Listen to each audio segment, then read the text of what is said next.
Why will the Remoaners just use any form of crisis to immediately try and say that this is about our decision to leave the EU? Well, of course, I mean, it's ironic that any German should say that because they've got a shortage of 40,000 truck drivers. So was that due to Brexit? I mean, last time I looked, Germany was still in the EU, but it's got, 40,000 fewer truck drivers than it wants. America has said it's got the greatest truck driver shortage in its history. So clearly it's not just a British problem, and therefore it is not just, indeed it is not even largely Brexit.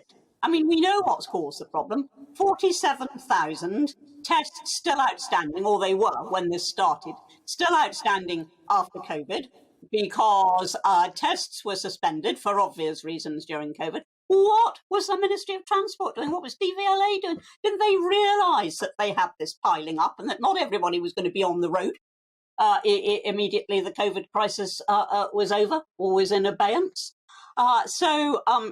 There was that. Then there is what is going on, and I suspect this is something we're all underestimating at the moment, not really focusing on, because I've seen microcosms of it, not with truck driving, but with other things. People who couldn't work during COVID because, for example, in the hospitality industry, their work was closed down and they were furloughed, but they wanted to work. They didn't actually want to sit at home on furlough with an uncertain future. So they went and got other jobs and did other things. I mean, I know one chef who's never wanted to do anything except chef. He's gone into construction.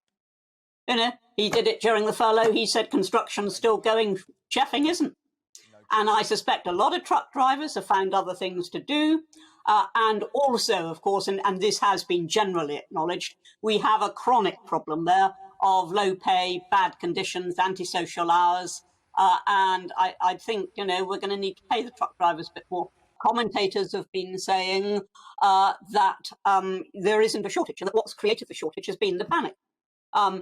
People want to get petrol before the pumps run dry, so they go and get petrol and the pumps run dry. And if Britain could only be, you quoted Prince Philip earlier on in that clash that I listened to, if Britain could only be as calm and as phlegmatic and as practical as he was, and if we just got on with it and filled up normally, we wouldn't have all these pumps out of action. Yes, we'd have some, but we wouldn't have the chronic shortage we've got. We wouldn't have tails of cars. We wouldn't have care workers not able to get in to see their patients. We wouldn't have any of that. So it's being caused by national panic. So Boris is right to say, that there isn't a shortage, but he could have said it much more emphatically, much earlier, and to have said very clearly, and I would have said this to the nation, I would have said, look, if you can't be rational, you'll be rationed. Yeah, exactly. And show us a strategic plan as well. That's what I want to see. But I guess, and the one thing that will be giving Boris Johnson and Downing Street and the Tory party overall a lot of hope this week is that actually we're seeing a political catastrophe in Brighton. The Labour Party leader and the Labour Party deputy leader with that awful potty mouth, Anne, they just want to kill each other. They are focused politically kill each other, obviously. They are focused entirely on their own pathetic civil war while the country metaphorically burns. So they're not providing any real opposition. Yes, I mean, that's got to be true. I think that anybody who's watched it this week won't so much have seen a political catastrophe as a political comedy. I mean, it really is. They are badly divided. They don't know where they're going. And all we got was a very infantile rant from Angela Rayner about calling the Tories scum. And there's been no real solution. Keir Starmer has apparently written a 12,000-word essay. A 12,000-word essay. I, so far, in all of this conference, haven't heard any words of sense at all. I'm with you, Anne. But look, I want to come to your entertainment career now, Anne. Obviously, you are one of the most famous Strictly Come Dancing contestants in the show's history. And the big story dominated outside all of the political news, Anne, seems to be this terrible witch hunt for these unvaccinated, strictly professional dancers.